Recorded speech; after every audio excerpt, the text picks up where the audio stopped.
本当？見えないでしょ？どこにいるのかな？見えないよ。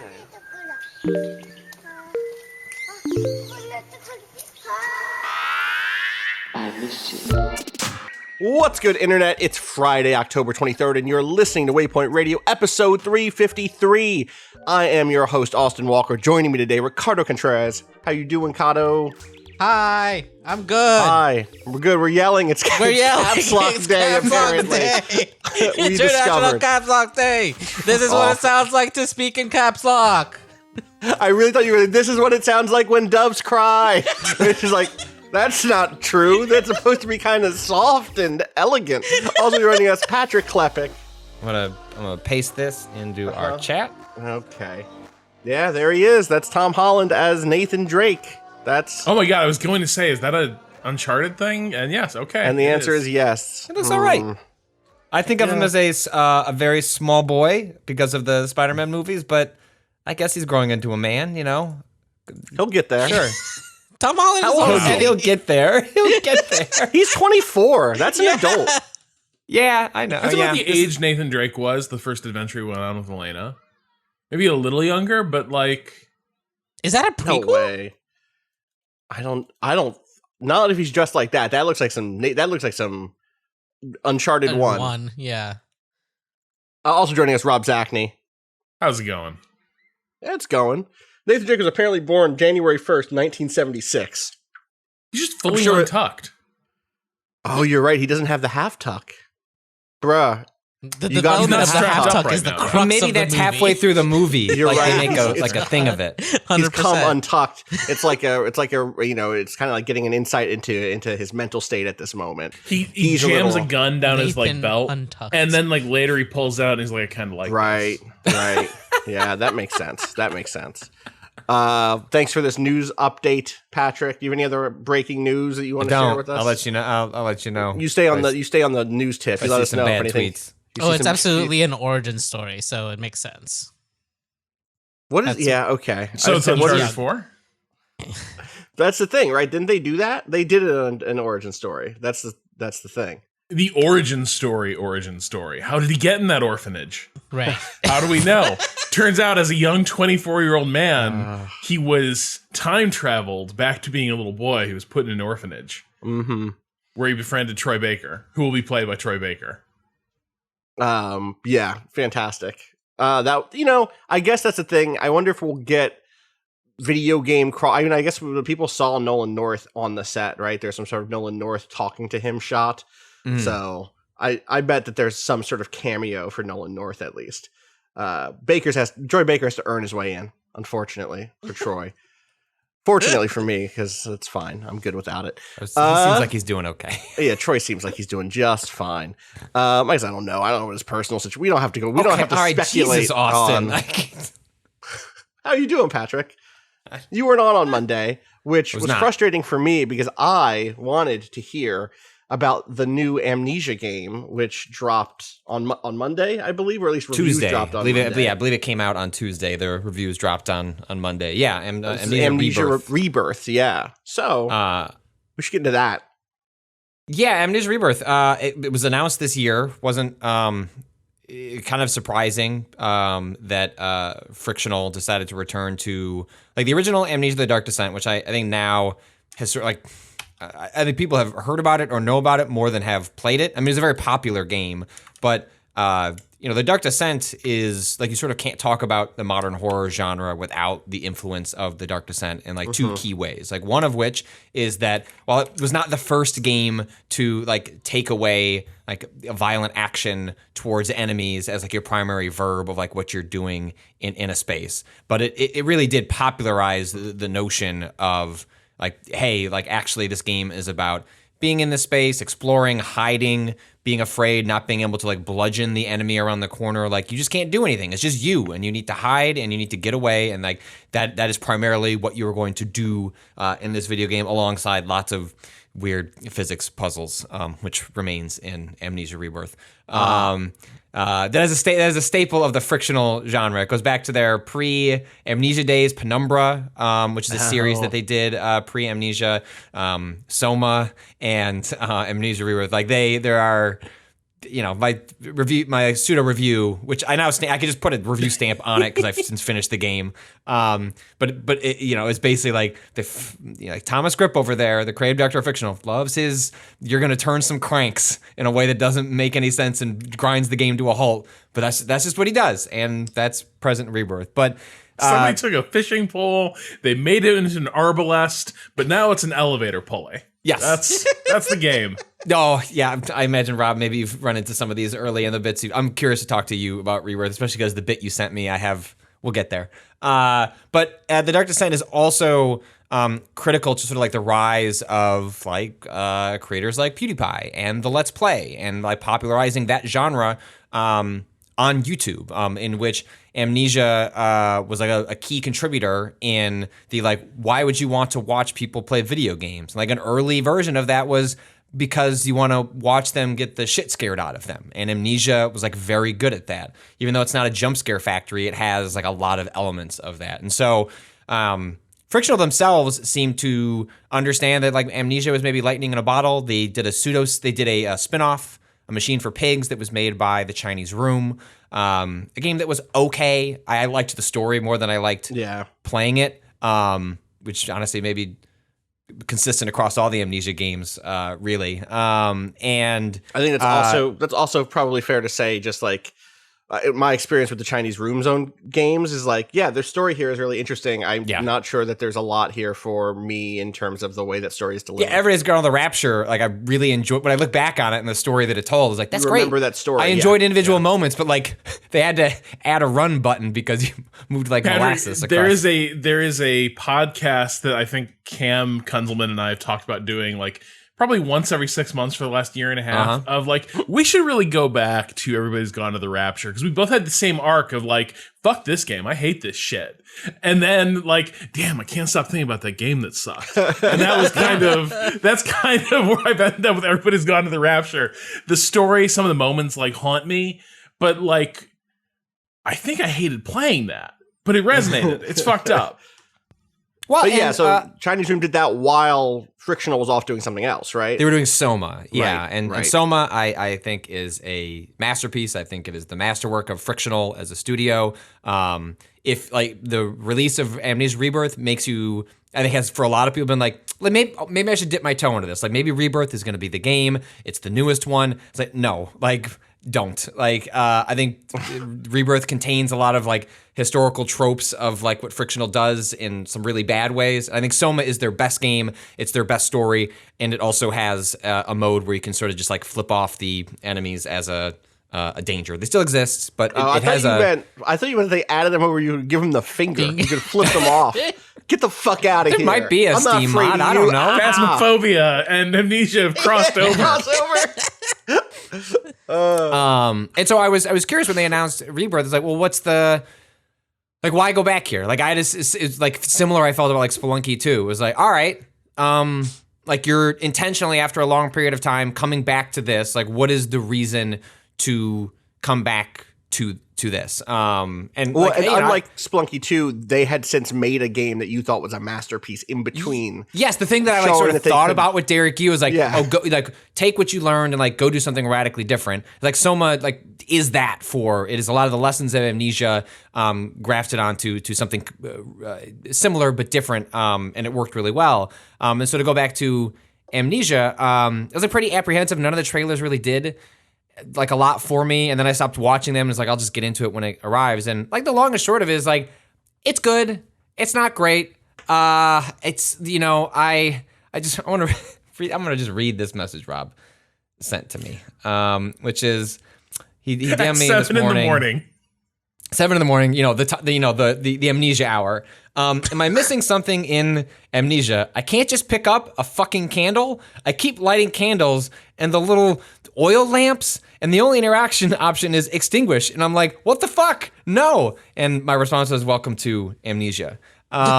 Which is to say it's a game of quirks. Like Amnesia, if you've not played or Soma or any of the frictional games in the past, like they're first-person horror games in which like part of like the design shtick is that there are monsters present, but you cannot do anything about them. You can run from them, you can hide from them, but you cannot attack them. And that is sort of like the design consistency between frictional as a studio. That's sort of like been the idea that they've been playing with all along. And Rebirth continues that, and also continues a lot of other quirks that I just now just associate with frictional as a studio. Like the setup is you are part of an expedition going to the Algerian desert. You play a woman named Tassi who is there with her husband, and these other folks that are going to, you're not really sure what they're doing. They're just like, they're going to the desert. They're going to explore some ruins, I guess, or something. There's not like a whole lot of explanation of the setup. Yeah. The plane goes down. You wake up and nobody's around, but then you start discovering bits and pieces that suggest people have left the plane and gone on without you, which doesn't seem to make a lot of sense why they would have left someone who had survived behind. And you also realize that you're pregnant. And so then the story from there is sort of like, why did the people leave the plane? Why can't you remember why people left the plane? And, oh shit, you're pregnant. You should probably get out of this desert. And oh no, it appears there are spooky ghouls that are like hiding around different corners. Hate it when there's some spooky ghouls. Don't want those spooky. Yeah, it's a bad time for all. Are we talking about? What are we talking about when we say spooky ghouls? Are we talking about like undead creatures? Are you talking about ghosts, spirits? There's literally a room in this fort you go to. This like abandoned French Foreign Legion fort where like bad shit went down. That I shit you not, there's bunches of scraps of paper that describe different like mythological monsters of like Arab and Bedouin tradition. Okay. So it's like a ghoul is this kind of monster and hunts like this and it does this. But then of course there's the jinn. And the jinn is bad news because of this. So you got a monster manual is what you're telling. You got a D&D monster manual flipped open to like the vague Arabic. The French Foreign Legion were like, shit's going bad. We better itemize this shit. We got to turn into the Ghostbusters to catalog all of the ghouls we're up against here.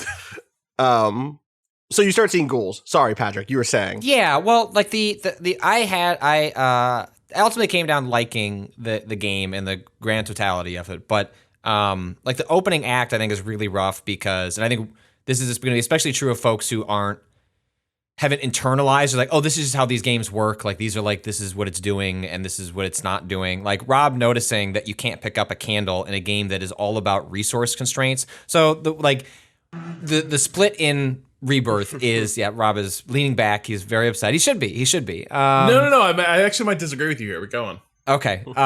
So the dichotomy that Rebirth tries to set up is like it opens in the bright sunny desert. It is like, hey, and some horror movies will do this. Like can you make something scary in the day instead of like only having things that like creak on the wooden floorboards at night when there's no lights. And so like it tries to like start out boldly by having you in the desert, and has a weird mechanic where it's like, don't be in the sun too long or you'll die, but it like doesn't mean anything. Like there are often times in Rebirth where it feels you can like see like prototypes of things they were playing with, and like it's like sort of here, but they didn't end up doing a whole lot with.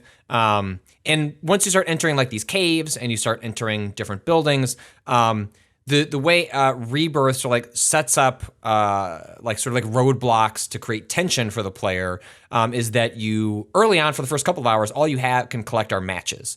And when you light a match, like the faster you move, so like you have a run button or you can walk, the faster that match is going to go out. And it's really only going to be lit for, 5-6 seconds. Like it's a short amount of time.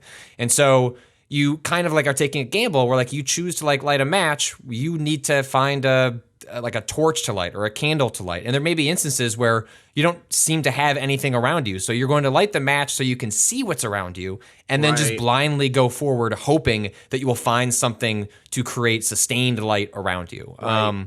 In the Dark Descent, one of the mechanical hooks is with a time called like managing your sanity, which is that when you were in the dark, you were slowly like quote losing your mind, and so when there were enemies around, you were supposed to hide, turn off your lamp, and kind of crouch away, but you were like slowly like quote losing your sanity as that happened, and that was like your health meter. You could die from the creatures, but really you were more likely to die because you hid in the dark too long and you lost your mind to the Lovecraftian whatever was going on in that game. And in Rebirth, sort of probably as a nod to like how we have differently viewed mental health and talk about mental health in 10 years. Like now it is called like, you're just too scared. You're afraid, which is fair. You're locked in the desert. You're pregnant, and like there's a weird ghoul going around. Like I could see how you could snap from just being too scared. And so, like your screen like kind of like goes black. There are like sort of like splotches that come in around you to sort of like reflect that you are like very scared. And fear splotches. We all get them when we're very spooked. And so so like that becomes the tension of like light this thing, try and go a little further. But there are constantly objects in the room that a person could pick up and make this light source last longer, which is constantly candles or lanterns that don't run on oil. It's just a candle, and if you were just careful with it, you could carry this thing around and relight it. I'm watching a segment now where someone is walking around lighting like big like torches, torches that are like slammed into the ground. Yeah. Just pick one of those up. Just pick up one of those torches and bring it with you. And I made put that shit out. I made a note of this when I was playing the game. I was like, is annoying that I can't just pick up obvious objects in a game whose shtick is picking up objects and doing physically things with it. And when your other option is a match on fire in your hand, burning your finger. It's not like you have an okay lantern that you're like, well, I got to hold on to this lantern for some other reason. This is good enough. Like, no, you just have a book of 6 matches and that's it. And it's not explained away through any sort of like, give me some spooky design logic. Right. Like, I shouldn't touch anything. It might release the ghoul. Sure, yeah. Like these objects are cursed. Like you can only use like this like non-cursed lamp that you found and the matches for some reason are exempt. There's nothing like that. It's just also, who's hiding these matches all over this Foreign Legion? Like mine, it's like skip 15 seconds. Like minor spoilers. Like there's like dimensional travel in this game, and there's just matches in oil like in these other places you go to. It's great. It's great. Maybe there's a note that I missed that explains why that's true. But it is like I wrote that note and then didn't put it in the piece that I wrote, because I'm sure everyone on this podcast has genres that they are attached to. Yes. That there are probably instances for all of us where when a normie enters the genre you love, like things you just accept, mechs like would just this is fall just how over. You would just push them, they would fall over, which is true, by the way. Yeah, stuff like that where it's like when another person comes in, and Rob points this out, I'm like, shit, yeah, like I probably should have like mentioned that, but because I'm so used to playing these games, like, no, this is just, they're trying to make this resource constraint and you're just sort of like supposed to ignore it, and like that's just how it is. But it is true that if you were to come into this without like this weight of, well, this is just how these games play, you would look at this and go, well, this seems silly, because if you could just pick this stuff up, it would undercut the tension that they're trying to build, which I don't know that it really works anyway. I think if this game, you want to flip on a mod, which I'm sure is probably already out, now this game's been out for a couple of days, it's just like unlimited matches, unlimited oil. I don't think it meaningfully changes like the scares that are like good in this game, like the tension that it does achieve has very little to do with the matches that you're running out of. Like instead it was just it was just like late in the game I had a sequence where I didn't know where to go next, and so I wasted 6 matches just like, and there's no quick save and quick load. And so I just stopped. I was like, okay, clearly I'm not picking up on whatever the game's architecture is trying to direct me towards, and instead I'm just like walking into a wall. So I loaded up a YouTube video because the game had already been out, and like saw like, oh no, I was just supposed to spin around this little area here. So it's like, what, I don't know that the match constraints there were like heightening the tension. It was mostly just like, okay, fucking game, like give me the big green arrow that shows me where to go next, because I can't seem to find it. Here's something though that I think bears mentioning. If you need to keep burning through matches and like lighting up rooms, you're soft. Like first of all, your character has night vision. Okay, like this is a weird thing this character does, and I'm pretty sure I know where this game is going. Yeah, things are dark and scary. Then you go plunging into the dark, And like she gets like predator vision. It's fucked up. It's like electric blue lighting. She can just see in the dark. And it scares her, yes, or at least some sort of visual interference that's coming across. But like the intro, because you mentioned like the matches thing was so annoying, I had the intro, I was like, I'm just gonna burn through this by not burning matches. And so I just started being like, oh no, I'm being overwhelmed by fear. Better just keep walking through this tunnel that I can see perfectly clearly through. Oh no, I'm getting flashbacks to sad things that happened back in Paris. And I'm like, just get me to the fucking ladder. All right, cool. Here's some natural light. I'm gonna stand here for a minute. Chill. And I think like one of the weird things about this is Amnesia, The Dark Descent. I remember being fucking brutal about how quickly your character would just freak out. Like that was a game where, if I remember this correctly, like you were basically there because you'd been like delving arcane secrets with a fucking wizard homie of yours, and you'd done some bad shit. It was basically like Fantasia but scary. Wizard Put it on the box. And so you're trapped in this castle full of these horrors you'd unleashed, but like you were a nerd. You were like a grad student who just like fucked up real bad, and the PI was like, now you can't leave. But you couldn't go 5 steps in that game into the darkness without your character basically being like, I want to die. I just can't do it, please. Yeah. And Amnesia, your character doesn't like the dark, but is also like completely capable of navigating it, unlike Dark Descent. And so there's kind of this weird thing of like the character, just to avoid the brief like being overwhelmed by fear thing that happens, where it kicks you back to a previous location where like things were chill and your character's like, oh, what happened? Like beyond that though, the darkness isn't too much of an obstacle, at least so far. And so it's kind of a weird thing where it's weird because like the frictional, and I've talked to Tom Script about this a handful of times, like that game like did well. It was successful. It was like really critically acclaimed, but a lot of players bounced off it because they made it as an evolution of, in a lot of ways, of the Dark Descent. And what they found was that a lot of people really liked the story of Soma, but didn't want to interact with the monsters anymore. Like they found the trial and error frustrating. Like it wasn't novel in the way that it was in the Dark Descent. And so they ended up adding in a mode that like the monsters are still there, but they just sort of like throw you to the ground and then you can just keep moving. And there's something similar going on here in Rebirth, where the game is like primarily interested in finding a way to keep you moving, which is that in a lot of horror games, like the horror is undercut because you die and then, oh great, now you have to trial and error your way through a sequence again, whether it's fighting an enemy, getting through some section, like whatever it is, like horror is undercut through repetition. And what Amnesia is, Rebirth is attempting to do is like, well, how do you still have parts of horror that are meant to scare and create tension, have like resource preservation, while also allowing the player to keep moving? I think it's like a really interesting like design problem to like think through, because the game doesn't ditch monsters. It doesn't ditch resource constraints. But then as Rob, as you kind of learned by through like brute force of just like, nah, fuck it, I'm just not going to even really interact with this like part of the game, is like, well, it has something for you to fall back on, which is that we can kind of see in the dark. Like, you're not gonna be able to see everything. You're not gonna be able to like scrounge through a set of drawers easily in the same way that you could if you had like you lit a might bunch miss of some torches. matchbooks that you're not using. Right. And like there is like, you know, you don't really skip ahead for a couple minutes if you're like want to remain pure on Amnesia Rebirth, but like you don't die in this game. Like you, it does something really fascinating with death, which is that you can sort of like crack, like you can get too scared and then your character just sort of like passes out. But then you just kind of like spawn back into the area. But it's not it's not like it's loaded a checkpoint. The game is persistent. Like So it if is always you've done present. 3 torches, if you've lit 3 more torches, They're still there. They're still lit. What happens if you run out of matches?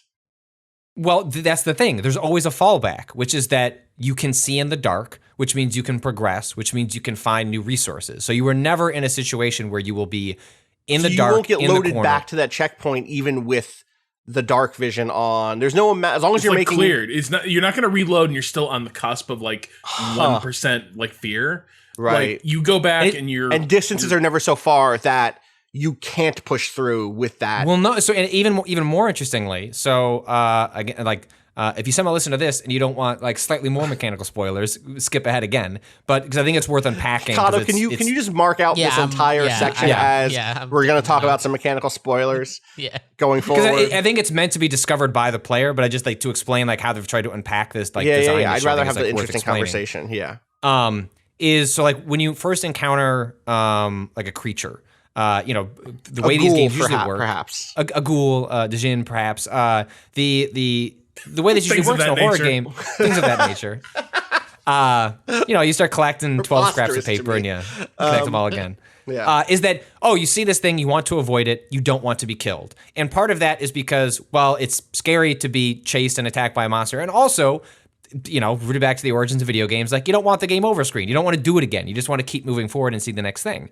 And so what happens in Rebirth, and it doesn't communicate this to you until you encounter it, and presumably, I guess, if you just played through the game and never died, you would never experience this. But I was getting so frustrated in the first act where I was like, I'm dealing with, unlike Rob, I was like, I want to participate in like the resource constraints. Like I want to do that. I consider that to be like core to what the game is messaging to me. And so I want to do this part of it. But then I was getting so frustrated with like, I'm burning all this stuff. I need to explore this area, but I've got this monster looking at me around the corner and I can't see what's in front of me. And I was just getting to the point where I didn't want to play it anymore. And I was like, I'm going to see what happens if I just stand in front of this monster and it's just going to fucking attack me. And I just want to see what it does. And it like 3 times in a row, it's like, hey, could you just struggle? Like just move the analog sticks a little bit and like you could just keep going. And I was like, no, I just want to see where this goes. Show me a death. Yeah. And so what happens is like, the ghoul like screams in your face. You pass out. Like a little cutscene thing happens, and you arrive back at the same spot that you were, and the ghoul is no longer there.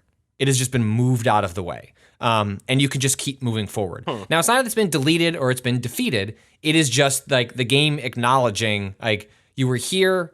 You want to keep moving forward. We're not going to make you like go through this specific little like pathway of like we're figure out what the AI ghoul is doing and like get around it properly. It's like just go to the next. And there were also instances where it would just move me forward. I would just skip whole sequences of the game, not big sequences, but like and you would see it, right? Like you see it in like the cutscene. You can see the game moving you forward. And are you so being dragged? it's always are you just walking. Are you? I don't want to explain too much into it because I feel like then I'm getting into story stuff I think people, even if they're hearing this, would want to see like like how it's playing with that. But it's all just to underscore like this arc of Frictional as a studio, how they're trying to unpack like the horror genre and like player what they're doing to people try and did not like the monsters in Soma, partially because Soma just wasn't that game. Like Soma was creepy, but at its best, it was being philosophical. It was being like horrific in this existential way, questions of technology and selfhood and blah, blah, blah. And it played with that stuff really well. But then sometimes there were just like,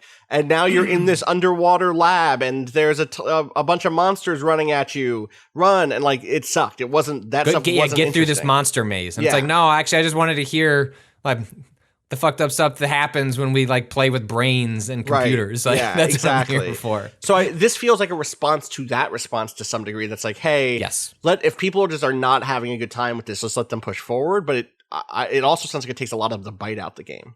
I don't. So maybe it does for Rob. I'll be curious when you get to this part, like how you end up viewing that. I found that once I accepted this is what it is, it actually was freeing in these sequences where it's like, all right, I'm going to participate and I'm going to be scared and I'm going to hide because that's what I'm here for. You're here like to play that.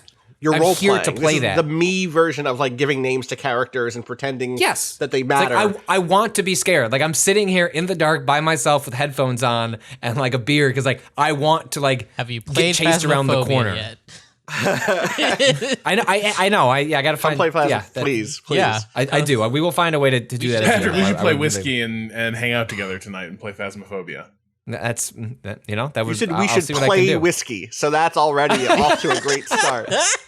Rob, you did want to interject there with something though before we move on. Let me just finish this point, which is just that it freed me to role play, and then once the spell was broken, which always happens in a horror game, I was free to just, all right, now I can just push forward to find the new part where I can start role playing again. Right. And I found that worked for me. I don't know if that'll work for everyone. And I'll throw it to you, Rob. I'm curious, as someone that's like walking into this game with a hammer, being like, fuck that part and fuck this part, like how, like, because you seem to have approached the game a little more academically of like, here's this curious object, I'm going to poke at it. What you taken from it?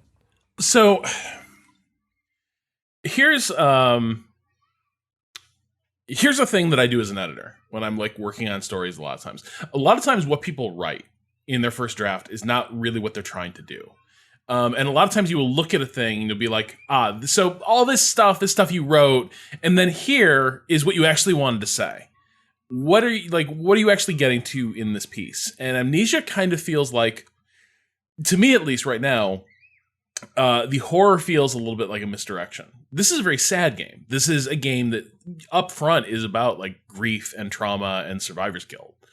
And so to me, like, I guess I'm less in it for the spooks than like out of the gate. It sort of tipped off the fact that like this is about someone moving on from some profound losses and disappointments and a feeling of responsibility for some of that. And so like for me, and also there's an element of, it's also an event reconstruction mystery. It's very, what this thing reminds me most of is like, Frictional played Return of the Obra Dinn and watched Arrival and got fucking stoked and locked themselves in a room and made this game. And that's kind of like, in terms of what it's trying to do, that to me is what it feels like. It's still in the form of like, oh yeah, this is Amnesia. But in terms of like, what is it actually about? I don't think it's about horror and fear the way Amnesia: The Dark Descent was, where it was just totally about exploring dread and like not wanting to go, out that door, not wanting to see what's in that room. All of that is just to give, I think, what is an interior exploration form.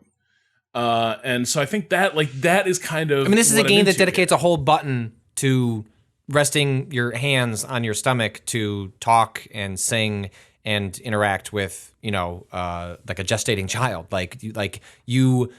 There are moments where to fully calm yourself, there'll be like kind of a blue hue that occurs on the screen, which is an indication that your baby kicked. And then at that point, you hold the B button or whatever the equivalent on the controller is, or on the keyboard, and you like hold your hands, you calm yourself down. It's where a lot of like this game like tries to solve like when you have just a single character, like how do you do storytelling? Uh-huh. Now they're unwilling to ditch random notes that people wouldn't write or leave around, even though like the premise sets it up a tiny bit better, which is like, well, these are explorers that are sitting around and like archiving things. So like maybe it makes a little more sense that they would be writing like the interiority of themselves down. I'm not sure that necessarily makes as much sense when they're writing that down when they're clearly being chased by monsters in weird parts of the desert. But the fact that there are like basically no character interactions in this game, how do you get a character to express themselves and explain how they're feeling? Like one way they do that is there's like a diary. There's not a diary, but there's like a journal you can pull up where they're like do drawings that are like related to your objective. And then the other thing is that when the baby kicks, that also is an indication that one, you can calm yourself down, and two, there's a dialogue option. Like that means that Tassi will then speak to the child for a couple of lines that will explain how she's feeling, why she's feeling, reacting to what just occurred or what's coming up. And so they find a way for this character to have an arc that is not just related to what they're running from or like the mystery element that Rob discussed of like you're piecing together why things occurred the way they did through, the events you're stumbling upon and the pieces of paper that you're reading. Like this character gets to have an emotional interiority by having this child to talk to, which is, very in line with, how, a lot of, mothers go through, the pregnancy process. And I would also add, part of the intrigue for me is you're such an unreliable narrator. yeah. This is not a spoiler. You know from the jump, it's like Tassi, like, Yeah, no, like Tassi has memories of like what happened to the survivors of the plane crash. Like, Right. here's a sketch I drew of this critical moment, and you're like, You did what? you were Excuse me? you were with the people that left the wounded behind, and like, Tassi, what's going on? There's a moment where she's like, oh fuck, I'm pregnant. And I'm like, you weren't 5 minutes ago. And like, it's just, so there's lots of, like, the game real early on also drives home this notion of like, for whatever reason, your memories are super unreliable, or possibly like your reality is prone to changing in terms of like the emotional space you occupy. So that's to me is what is interesting. Where like the Dark Descent is all like, fuck, was that a monster at the end of the hallway? Better run to this well lit room and like, calm down there. This for me, it's much more like, okay, Tassi, what's really going on here?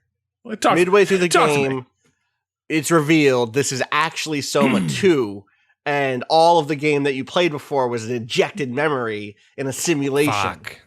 That's Sure, not right. why not? I'm sure. They but- could, if they just want to make a keep- frictional cinematic universe, they do have an opening Yeah. to do that. A robot you cobble together from spare parts and springs and like other physics gadgets turns into a sentient being. And yeah. I mean, it does, Rob. I think what you're like pressing on is, and as much as I like some of the scares that happen in this game, especially towards the end, there's an enemy that, for lack of a better descriptor, is like a Dementor from Harry Potter turned into the fucking worst thing you've ever experienced. And they seem to be struggling with, like, their storytelling, I think, is still really strong. I think the Dark Descent, is them like figuring out the stories they want to tell.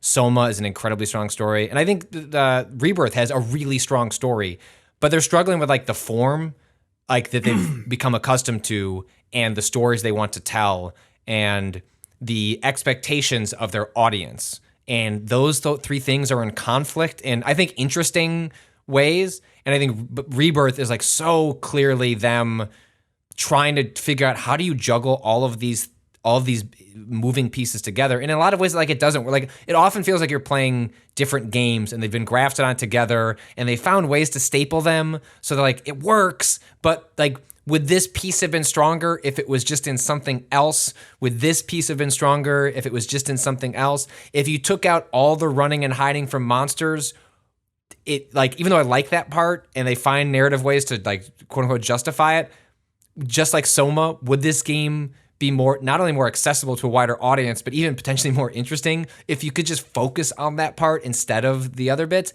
Maybe, but it leaves frictional in just like a really fascinating place. I know they're working on 2 projects. Like, they've openly said that and the other game is a non-horror project, like whatever that means. And like, I'm just deeply curious to see what this studio does if they broke free of what are clearly sort of, maybe, I'm sure they like making these games. Yeah. Like, it's not purely just like, well, shit, gotta go back to the horror mines and make another one of those. It's part of the identity of the studio and what they want to do.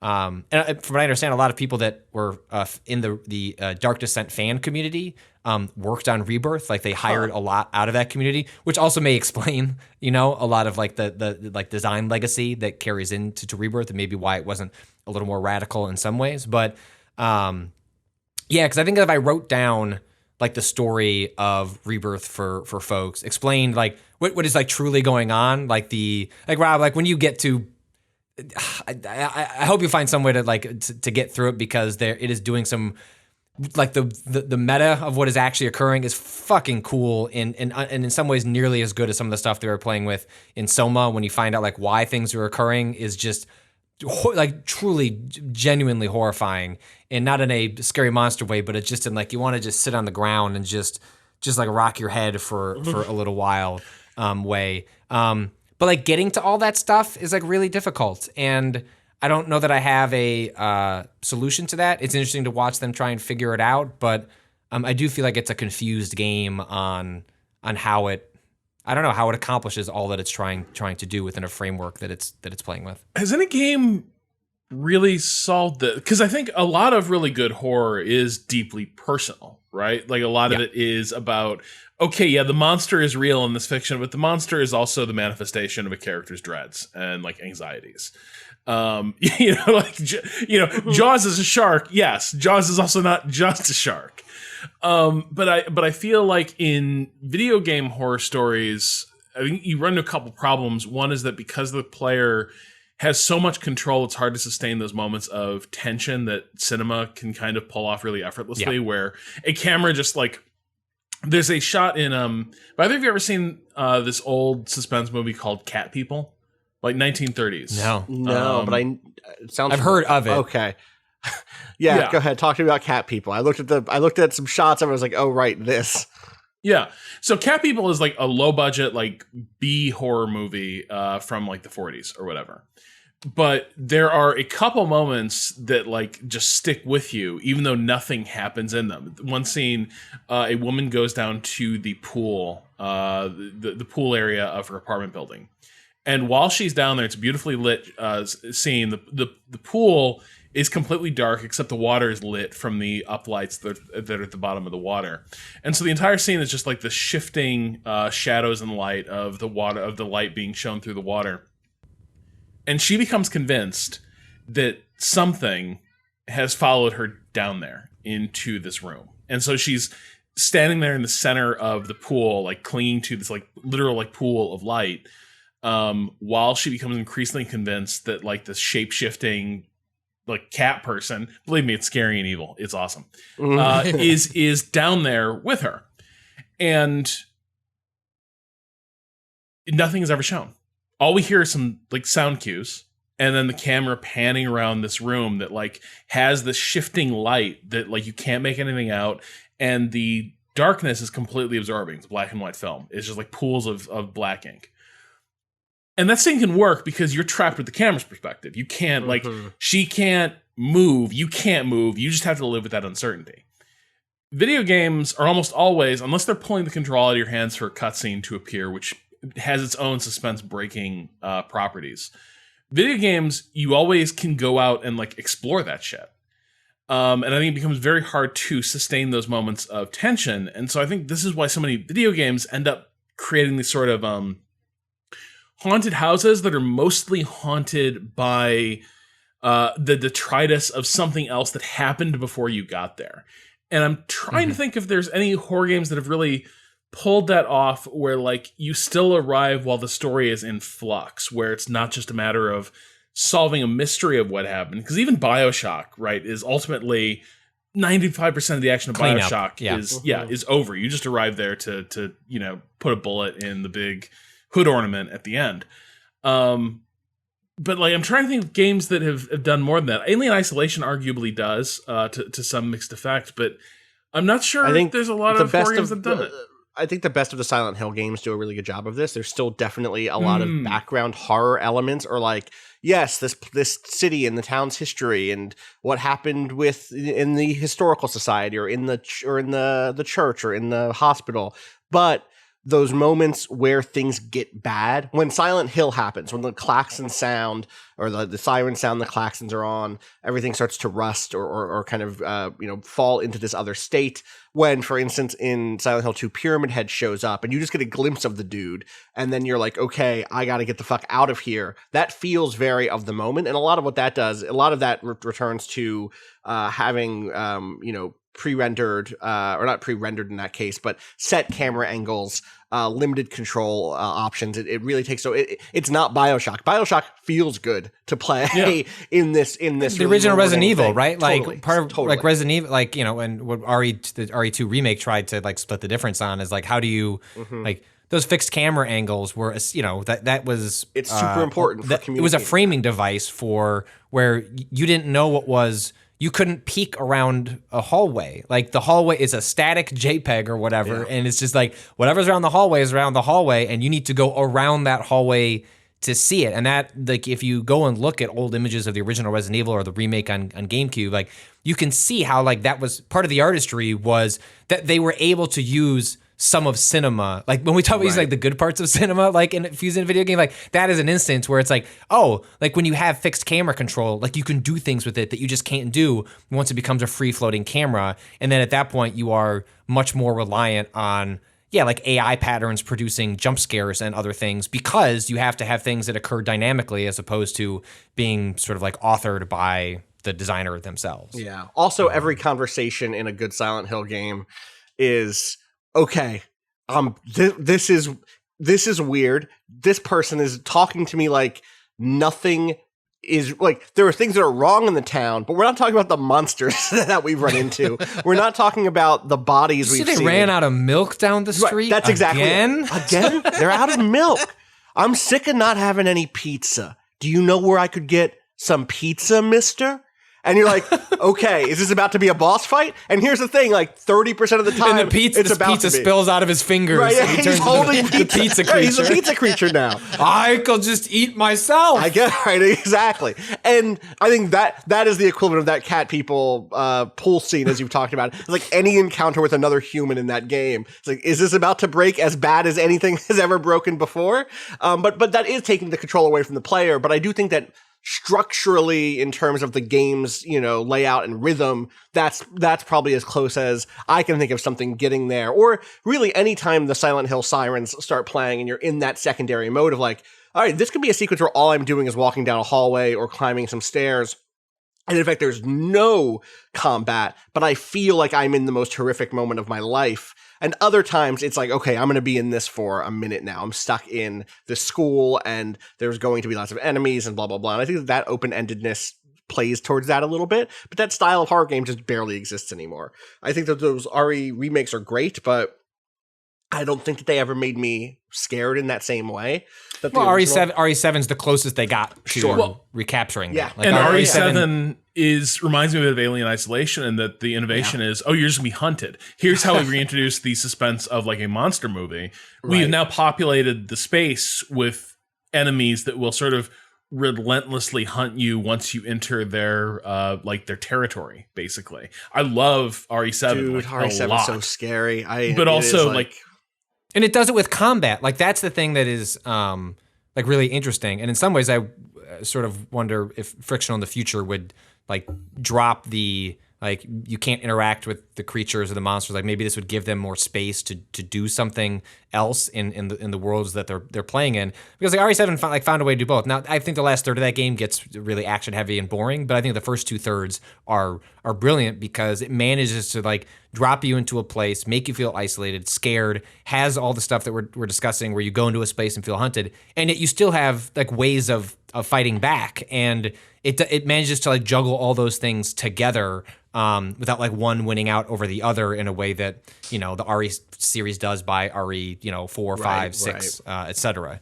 Horror is hard. Horror is hard in video game form is like the long and short of it. I'm sorry to ask again because I had to get up and get some food that was being delivered, but you were talking about the a lack of camera control specifically being something that cinema, like horror cinema, uses, but games don't necessarily as much. Is that what? No, we got there. We talked about like Silent Hill and stuff like that, taking away camera control from the player as a way of doing. I just wanted to make sure because I was going to bring up like the big popular one now is Five Nights at Freddy's.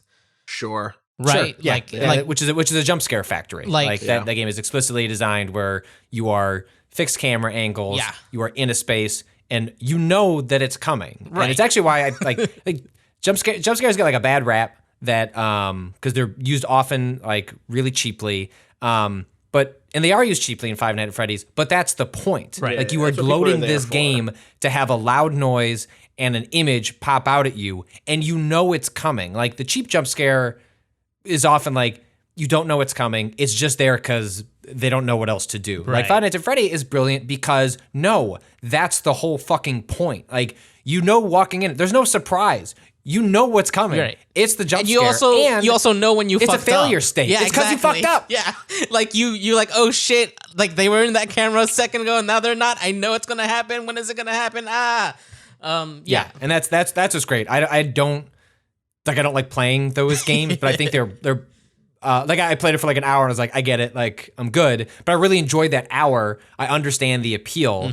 Because like Friday Night Freddy's, I understand like socially why they're popular because they're kind of like playing it's like in some ways almost like a modern Ouija board. Like it's like, all right, we're gonna sit here and play this thing and I'm waiting for it to spook me. And it's like, I know it's coming and like, how is it gonna happen? And because that's the whole expectation that you're just gonna get, you know, got. You kind of get got. Weird. Well, yeah, it's like Chuck E. Cheese.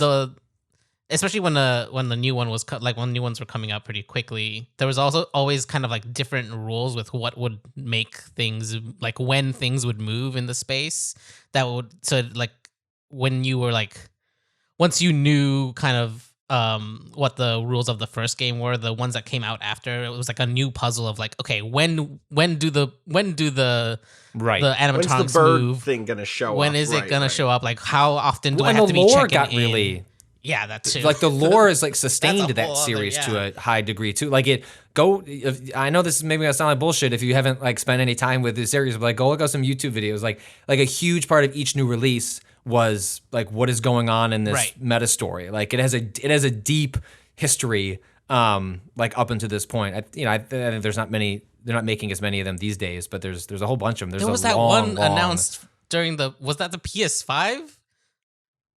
Yes. Right? Yes. Yeah, there was. I think it's Which is- PS5.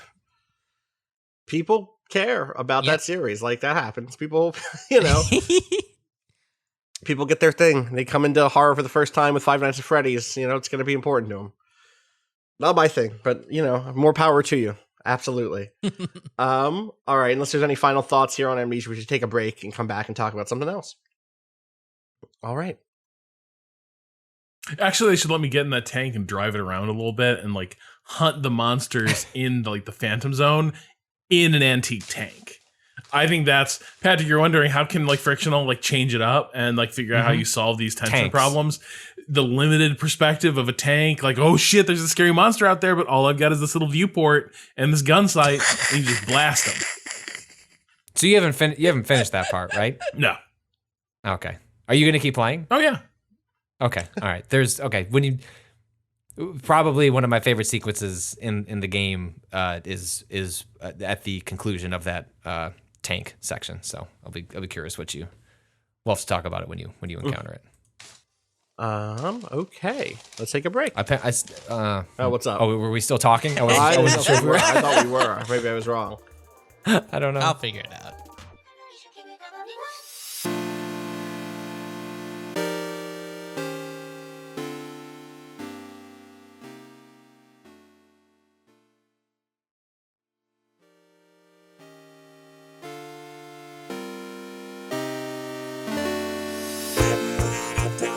All right, we're back. Y'all see Nintendo's doing another limited release thing? I didn't realize this was a limited release thing, but that makes me want to talk Is this about Disney it. now? They were Disney. Did Nintendo Disney now? Putting things back in the vault? Back in the vault. Well, this is weird because Everyone's they're Disney not now. just pulling something out of the vault in this case. They're relocalizing something. Or localizing it for the first time. The Fire Emblem, the Dark Dragon, and the Sword of Light. Which No, Shadowdragon, please. no, Dark Dragon and the Sword of Light. Sorry, you're right. Shadowdragon. You're right. And the Blade of Light. You got it all wrong. I got it all mixed up. Listen, You not only did you say no, Patrick, you asshole, like you're I getting looked it at wrong. my screen You got and it it's wrong like in I two read places. dark and sword. I think I swapped the S from shadow over to blade. I was like, that basically says sword. Tell me more about Fire Emblem Spider-Man Turn on the Dark. God, the fact that we don't have a full recording of any of the variation productions of that show is upsetting to me to this Wait, day. for real? Yeah. There's no full recording There's of any of the not that Tamor- I've ever been able to find anywhere. There's like that performance from the Letterman show of that one song, and then like a handful of smaller things. And people don't know there was a Spider-Man musical that had a bunch of variations. legendarily cursed. Just nightmarish, just bad from the top. They tried to rewrite it, add songs, remove songs, change People kept getting costuming. injured, right? People kept getting seriously hurt because injured. it was a very stunt-focused Julie musical. Taymor. Yeah. God, we're doing it. We We're doing can't. it. We Okay. can't. We stop. can't. We can't. We're People not. should just go look it We're up. not. There's great pieces about it. Go look it up. If you Google Spider-Man, turn on the dark. Is that what it's called? Yeah. Turn on the dark. Do. Thanks. That's how it goes. Yeah. That is definitely what it would have become eventually. Who's the Edge who did the entire sound, like Bono score and for it, right? the Edge, yeah, both U2 produces. Anyway, Fire Emblem, Shadowdragon, and the Blade of Light, the original Marth game, comes out on, where is it? Let's see here, December 4th, 2020 for $6 on Switch, which is weird because one, it's not just part of your like free Nintendo. If you're a subscriber to their Nintendo Online, NES games for the service, Nintendo Online, whatever they call that full service. It is a separate downloadable thing for $6, and it will only be available until March 31st, 2021. So they're again doing a limited thing. See, it makes sense. And some of it makes sense. Like they're doing the physical. Well, they're doing the physical release, right? Which like comes with they're taking the NES manual. They're translating it. There's like a map in there. Like I get the you said map. Like just like you're like, I get it though, man. I get it. There's a map in there. That's cool as shit. That's like that. That's why you do a limited run. Like I get that being a limited run. Like do you need to do like the translated NES manual and like in like map reproduction for till the end of time? Like I understand that being like a 6-month run or whatever. But I don't understand this eShop bullshit. Like I really don't. I mean I do. Because it forces people to buy it, ahead, instead of waiting. But it's garbage. The other one? When was the other one happening? Mario All-Stars. Yeah, but like, is it also March 31st? Yeah. Yes, I do. But I want to say that seems Super Mario weird to me. Mario 3D All-Stars March. Are they about to drop another Switch or some shit? So Mario 3D All-Stars March 2021. The Mario 360 what's that one I called? do think we'll see another Switch next year. That's my call shot. I agree with you. That other Mario game, the one, what was it called? 365. I don't know. The Battle Royale one. That also only runs till 35, March right? As well. March, Mario 35. That is also March. So now we're getting this increasing evidence. Like, what's up with March 31st? Yeah. Other than being like a fiscal year end, could be a and fiscal then thing. Yeah. Yeah. Mario 358 over 2 days. That's all. So or April 1st, the asteroid. Wow, the asteroid's going to hit, and they know, and they're like, we're going to get all the money we can beforehand, so we can build a rocket ship and get out of here. Wait, it'll take how long to release these funds to our personal? Oh no. It's okay. They can borrow against it, knowing that they have the funds coming in. Banks don't care. The thing that's weird to me too about this is this game got a remake, I believe, on the DS. Just called Shadowdragon. 100%. That had like new graphics, and I don't love the way it looked. It looks kind of like one of those bad mobile ports of a JRPG. Do you know what I mean? Everything's kind of fuzzy and rounded in a gross way. But it existed, and it did get localized then by 8.4. 8.4 localized this game once already. So the fact that they're doing a new game, my guess is it's a new localization, because that's how the trailer talks about it. Look at this great art, though. What's that? The original? No, I just pasted it in our chat. Oh, okay, let me see here. That's fantastic. That's video games to me, baby. That's anime. That's someone being like, I can make a manga style cover for this game. Oh wow! I presume this is a brand new internal treehouse translation localization. Right? Yeah. I don't. Weird. Yeah. It is weird. But the fact that it's only going to be limited, that's a bummer. Like, I don't know why you do all that work and then only sell it for a few months. So who knows? They haven't answered any questions. There's been a lack of interviews. Just in general lately, other than like Phil Spencer being out there. But I just want to hear the tortured explanation. I'm not expecting to get an actual sort of response, but I would love to hear what is the tortured explanation for the March 31st. And maybe it is as simple as there will be a new Switch and like a radically different online service, and then maybe this will make sense in some way. Which is weird because this is coming so much later, but still has the exact same end date. So December 4th to March 31st. This 3D All-Stars is September whatever to the 31st. Then Mario 35 was early October, to March 31st. The fuck is, I feel like I'm in a horror movie and like numbers are appearing everywhere. And in this case, it's March 2021. It's March 2021. What's happening? Who could say? Anyway, talking about some other video games before we wrap up. Rob, I know last time you wanted to talk about this, but let's talk about it today. Airborne Kingdom, which is a PC city builder, but also you got a big plane. It's where the city is a big plane, or I guess a big helicopter, a big airship. Is that fair? Big airship, yeah. Okay, yeah. Tell me about Airborne Kingdom. Yeah, so I think we talked about this a little bit during one of the many like replacement E3 events where trailers are being shown, but this is kind of a it's got a really cool art style. Sort of your city floats over an abstracted map, but everything has a very model-like look. Everything has a really good like tactile appearance. It's sort of tilt-shifted. There's a lot of sort of abstraction in the way the things are represented, and the map, of course, itself is an abstraction. Where basically the terrain you're flying over is effectively like a mosaic, and sort of like we talked about when it was shown, the art style really works. It has a really cool style. The conceit is that it's kind of a homeworld vibe, really. Your people found this tapestry that showed them the secrets of like flight, of taking their entire civilization to flight. And the world is sort of post-apocalyptic, not in the sense that everything is like destroyed or ruined, but it is a fallen world where sort of an age of wonders is past and everyone sort of lives among the ruins.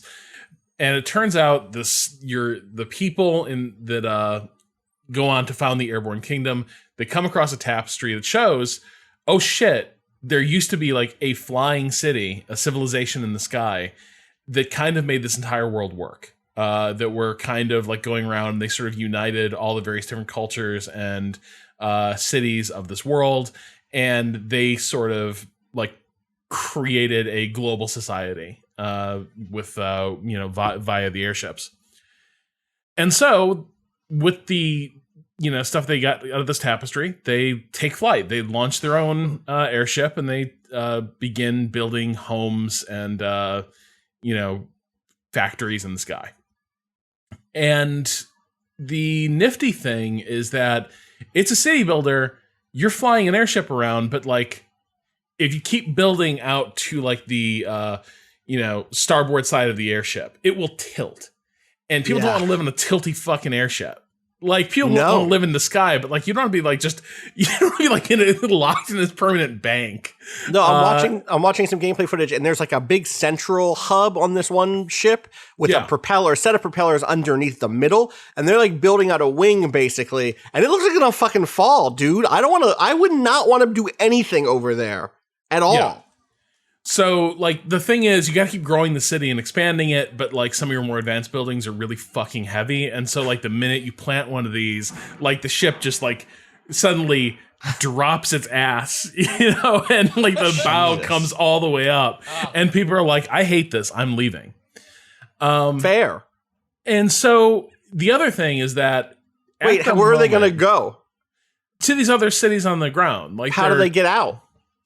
People got mad gliders. This is the thing. Okay. So you're flying around, and I'm curious where this game is going to go with this. Ultimately, my reservation is here. My reservation here is that I'm not sure this is going to be much of a city builder, because there wasn't a lot of systemic friction in the several hours I played. Like your city just kind of gets bigger. And, like, while you have these constraints, they're not hard to work around. Like, you kind of build out concentrically and balance stuff around. It's not that hard to sort of keep the city functioning pretty well. The big thing you're up against is that your city flying through the air, you don't have a lot of capacity to build resources yourself. And so there's kind of a weird thing where you're flying over the air, and you begin sending resource gatherers out on their gliders. And it's like a plague of fucking locusts where, like, you see forests. And you're like, well, wood is one of my primary, like, building materials. And so you see, like, a waterfall of gliders descending toward the forest, and the forest begins shrinking. You will find a beautiful lake. And you're like, my people thirst. And again, the gliders swoop down, and you will see the lake just drain into a dry bed. So when they found that thing that showed that there was an ancient unifying global society, are we sure that wasn't some sort of empire ruled from on high? It's like the British Empire discovering a picture of a dreadnought, and they're like, "Oh, see, we made it all work. We did. This was everyone was happy about this. It was all flying under the flag all these of the societies queen. were brought under. They were in communication with each other, and we just sort of floated above, bringing joy. And I am kind of curious. I just again, I'm watching some gameplay footage, and this tooltip just popped up. A nearby forest has been emptied by workers. Like, oh, okay, cool. I guess. Along the way, you keep going to these like settlements, and you get more workers by going to towns and be like, who wants to go join the flying city? And people are like, ooh, me. And so you get more workers that way. And then you go around to the cities, and they all have like narrative stuff for you to do, and usually some quests. So like one, like in the starting zone, the first place you go used to have like a sacred forest. You have to help them replant their sacred forest. Yeah, you don't cut this one down. You help them replant this one and sort of bring back the sacred forest that was like the engine of their way of life. Which, okay, cool. But I'm curious where all this is going to go, because as you play the game, you kind of need to keep outstripping your consumption of resources, and the entire thing begins to take on a really strong Mortal Engines vibe. Of like, your city keeps getting bigger and bigger, and its burn rate of resources keeps increasing. And so you start like strapping on more engines so you can just go rotting across the barren wastes and find the next forest or lake and just gobble that shit up. Is there a big world map, or are you just kind of going forward through a linear... Huge world map. Okay. And so you can you'll sort of change be your doing things... heading and stuff like that? Okay. Yep, and you'll sort of be plotting like... I want to say there's even some wind current, so like some directions are harder to go than others, but so you'll end up having to do some exploration, and then once you've done some exploration, you will have these quests you can fulfill, and you'll have to think about like, what's the route I want to fly to fulfill all of these without burning through my resources too badly. So that's kind of where the challenge comes in. What it reminds me a lot of is, I think a lot of the charms of it are similar to like that of Sunless Skies, for instance, where predominantly this is about going places and talking to people and like getting sort of a fresh dump of fiction. But I think where it's going to struggle a little bit is that Sunless Skies makes up for sort of a thinness of mechanical complexity by just loading up on narrative. Like, this is kind of the fail better way, right? Of like, our game's pretty straightforward, but our fiction, they wheel in a giant like cannon loaded with fiction and flavor. Here, it's a little narrower than that. It feels like it has a story to tell, not like 100. And so you're left kind of playing a city builder that I think needs a little more pushback to make this thing all hold together. But I think the thing I will say to that is there's sometimes an expectation that City Builder is one of those forever type games where like I should just always have shit I want to do with my city. I think City Skylines kind of goes in this direction of like, you can always fuck with it. There's always stuff for you to do. I think I was sort of surprised how much I did enjoy like playing 5 or 6 hours with this game. And I did start to feel like I could see the limits of it a little bit clearly, but for 5 or 6 hours, it was a lot of fun. It was pretty charming. It was just enough. It was just fiddly enough to sort of hold my interest. It is early access, right? Or am I wrong about that? Or is it out? Yeah, it's early. But I think it's coming out like in a month or two. Okay, so it's a lot closer like, to the end than you might think. This ain't like an alpha where it's like, here's our concept. I think it's a little bit, it's further along than that. Gotcha. But also like there are multiple zones that I did not see in this game. So like the entire, you sort of shade in your tapestry as you go along. Like how can we fill in the rest of these gaps? there's entire regions that you visit that I haven't gone to yet that I hope will unpack a little more of like what is happening both mechanically and narratively. Gotcha. Well, I it's so pretty that it's hard for me to be like, it's just gorgeous. Some of the stuff here too, where like it has the sort of not diegetic, but like baked in subtitles or like location names where you're like, looking down at a place and it says like, oh, this is the Tower of Omosh or whatever, and it's just like written into the world in a way that's very, very, very pretty. It's just good vibes. Yeah, I might check this out. This seems fun. Briefly, I on Cado's recommendation went back and started to play Tenderfoot Tactics, which I'm enjoying quite a bit. Cado, have you put more time into that? Yeah, I have. I beat my first spirit fight, which was hard as hell, but I think I found one of those. There's like it's was it Cat? Are you fighting Cat or is it a different one? I was fighting Cat.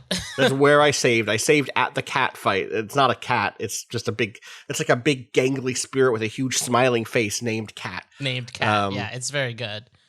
Yeah, and that fight, that was the one that I encountered first and died to, but I finally went back and after having done some other exploring and finding a town for a bit, like messing around in there, was able to beat it and really enjoy the way that the spirits fights end up going. It's just like you're fighting kind of these different classes that are like associated with the spirit that like you're not fighting the spirit itself. The spirit's just kind of there commenting, which is very funny. And specifically Cat goes through this kind of almost existential like questioning of the boundaries between us and it, and which I thought was a really interesting like conversation to put during a boss battle, but also kind of like really drills down the point, like one of the main themes of this game being like the distance between different civilization and like different people, and like how that distance is delineated. Like right now it's like the fog kind of blurring everything into one giant mass, and you know, it's neat. I like really I'm in a mode right now where I'm like really kind of grinding almost, which is because is that one of those endless fights? No, just like okay, walking around and like trying to pick the right fights. I've learned that you can kind of tell which fights are gonna be too hard for you. Like you see enemies kind of like radius like awareness circle, and they're different colors depending on what the difficulty is gonna be. Okay. So I've been kind of like avoiding the like red ones and like trying to like just like explore the map a bit and like find ones that I can still take on without losing, because there were a couple where I did before I realized that, where I had taken like a long route around on the boat. There doesn't seem, or I haven't run into any encounters in the water yet. But I took like a long route around just to see the other side of this continent, and ended up in some fights that like I lost. Like there was no chance. There was no way I was ever, even if I retried them a million times. I also got into this one really amazing fight. I mean, it's not amazing. It's actually kind of a dumb bug. I got into this fight with like a regular ass group of enemies that had a couple of healers. The fight ends up with everyone dead except one of their healers and my archer.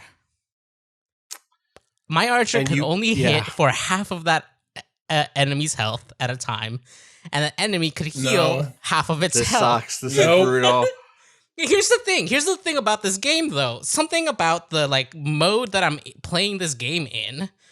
By which you mean you're the mode of self, not some option. Not like the game mode, but like the way that I'm like thinking your kind about of meditative the things, state that you kind of described in the last episode. Yeah. the way I'm thinking about this game and magic and stuff, I was like, this game has just created a myth of an endless battle, right? Like this myth of these two characters running around in this wood, the archer shooting but never being able to find the killing blow, and the healer running and healing endlessly. I played it out for like 40 minutes just to make sure there was no way out, and it was not. I had to like restart that fight, but I ended up leaving that being like, that was cool, that was great. Added like to that my was own like this personal tapestry. yeah, exactly.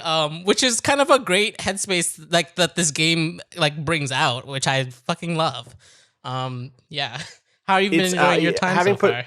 Yeah, one of the things that we didn't talk about last week or earlier this week on this episode or about this game is just how like striking the music is. Yeah. The music in a fight like starts kind of mellow, but throughout the course of the play, it can get very like almost like cacophonous. Like things can really pick up, and there are like, you know, bells or gongs going off in this kind of like overwhelming sense. The drums get added. It can become like very intense as the fight continues. And in general, the atmosphere of these fights, even though they're kind of small grid-based things and these kind of, I'm guessing, proc-gen, you know, small maps and everything is very tight. Like everything is skirmish size. We're not talking about XCOM style, big tactical maps or Fire Emblem style. We're talking about something more in the size of like an Into the Breach or a Banner Saga, but with more elevation and stuff like that. It is It'll a even really proc cool gen if you restart a battle. Like it doesn't keep the same map. So that makes sense. Yeah, that makes sense. I'm like at the point where I'm trying to decide how much I like the combat versus just being in the world. Mm-hmm. I need to spend like 3 hours getting into the same mode you're in and just like letting it go and maybe putting on a podcast or something, because I do think that there is at this early point, like I have my favorite units. I like certain abilities. I got that passive that gives you in like kind of an Overwatch attack when someone tries to move away from you. That's really good. And I'm starting to like differentiate my goblins.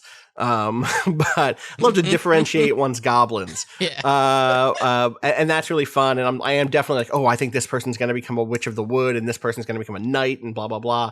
But I am also at the point where I'm like, I'm finding most of the fights to be pretty straightforward so far, and like seeing what the solutions are in terms of making sure my people start over here, and that like I take these fights 1-on-1 or you know 2 or 3-on-1, you know, when I can. So my guess is like if I start challenging some harder fights, that might add to some of the enjoyment for me. But I'm also just like, I kind of wish there was a mode.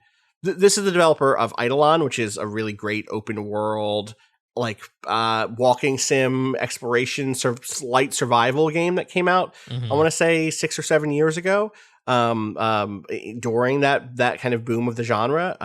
Was fantastic, and part of me is like, do I kind of wish I had gotten to play a version of this that was less focused on the combat and more just on the world and stuff.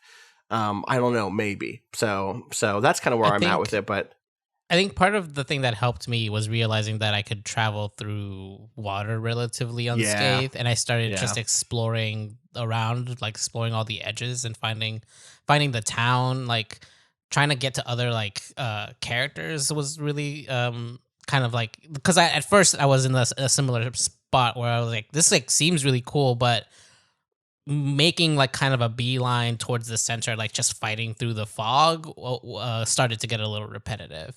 But I think like finding different fights by going around in the ocean, I would definitely just recommend that you like explore more with the boat, because like the enemy types also start changing. Like you start seeing new stuff even if you haven't leveled and stuff, and that's it starts to become a little more interesting in different areas than like the starting area, and I think that's really where the game starts to shine. Yeah, I'm excited to put more time into it this weekend for sure. Anything else anyone want to shout out before we wrap things up today? I have a real quick one. Totally.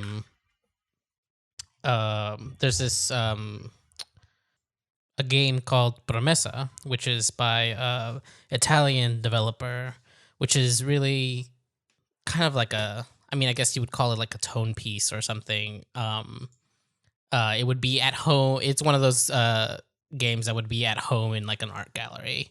Although it's maybe a little too long for that setting, but it's a really, really neat kind of the closest thing I would like say is a walking sim, but it's really it really has a really great sense of like the way that memory is constructed and recalled, and the kind of messy ways that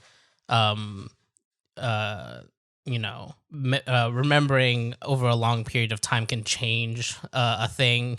So there's a lot of repetition of space, but small things change, and like different the context of it changes a lot, and it's like really it felt the most like actual dream-like states, where like when you enter like a dream-like state in a game, it often goes like hallucinogenic, which I find is maybe like too far for like the dream. Like a lot of the dreams I even remember is more like, this is weird, this is off and odd, but it's still based in like the reality I've had. Like it's my mind messing up things that I remember.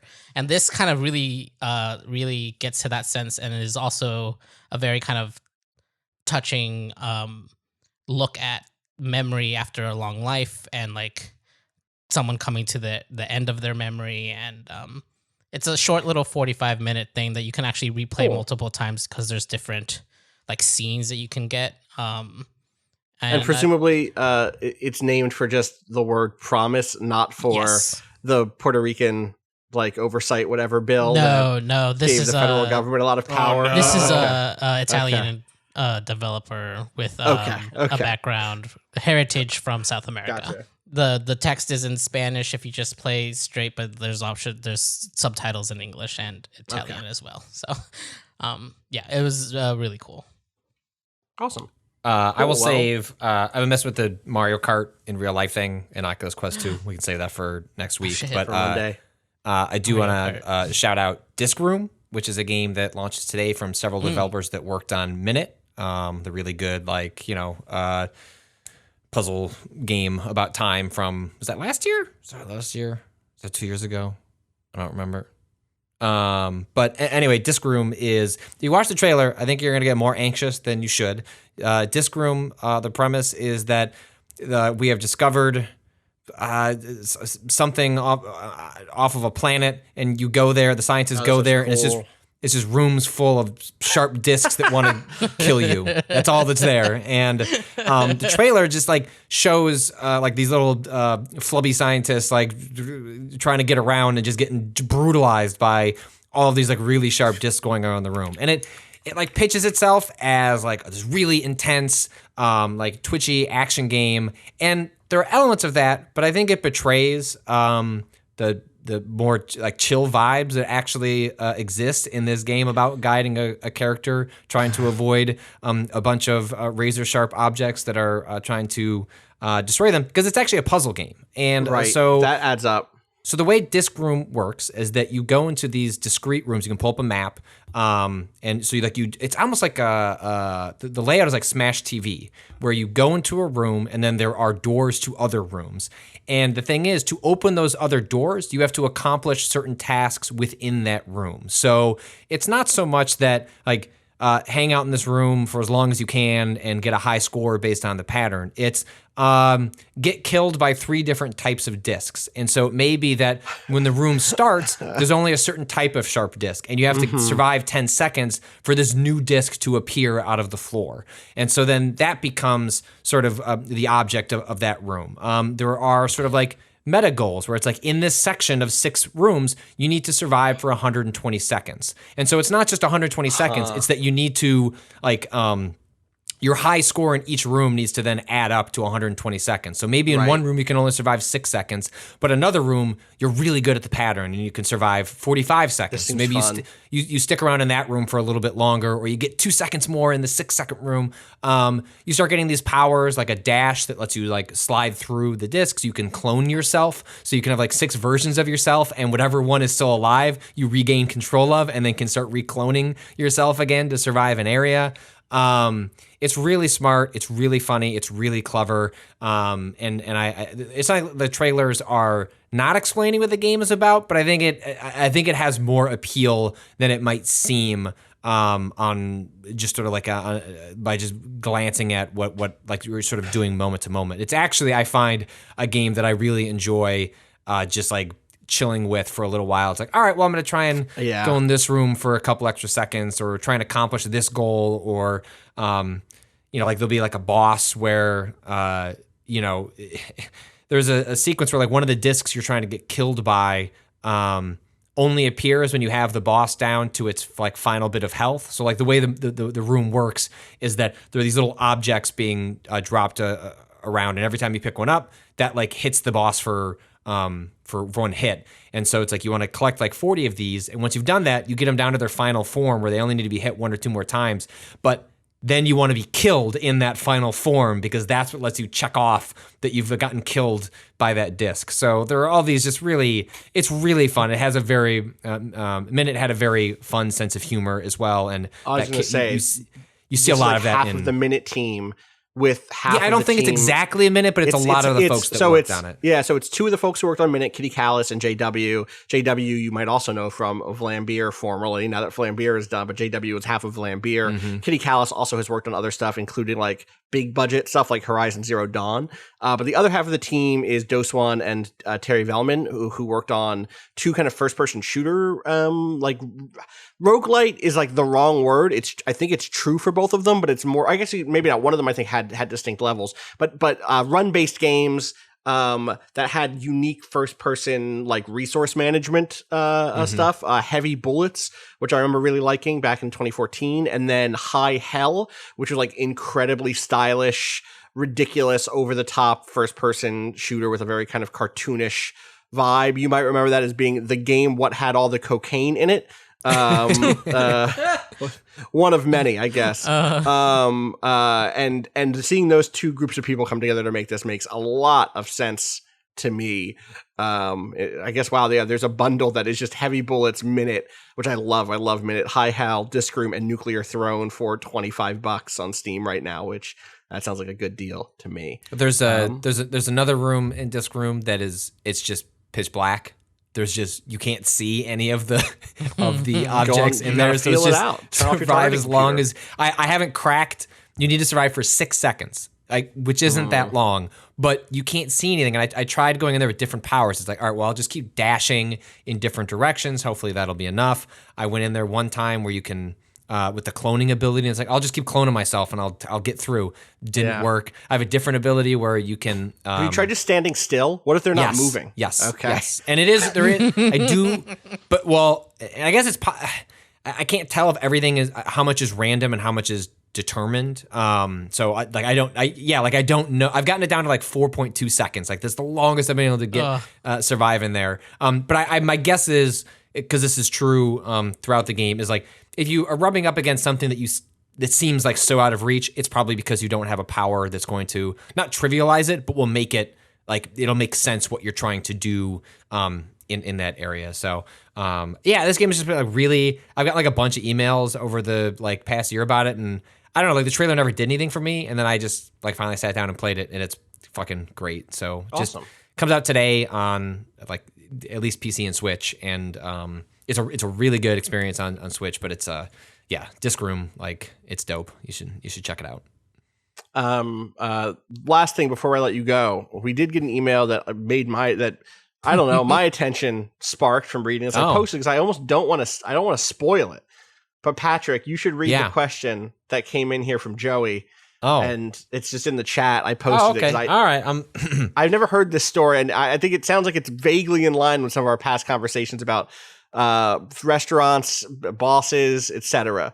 So, Waypoint crew, long time, first time. Don't spoil it. I just want you to tell the story. Joey wrote in and said, "Hey, can you tell this certain story?" Patrick, but I think in asking the story, asking for the story, it spoils an element of the story. So I just need to hear this story. All I know is it's about or all people should know is there's something about a pizza place. Yeah. So growing up, one of our favorite places to eat is a pizza place called Garibaldi's.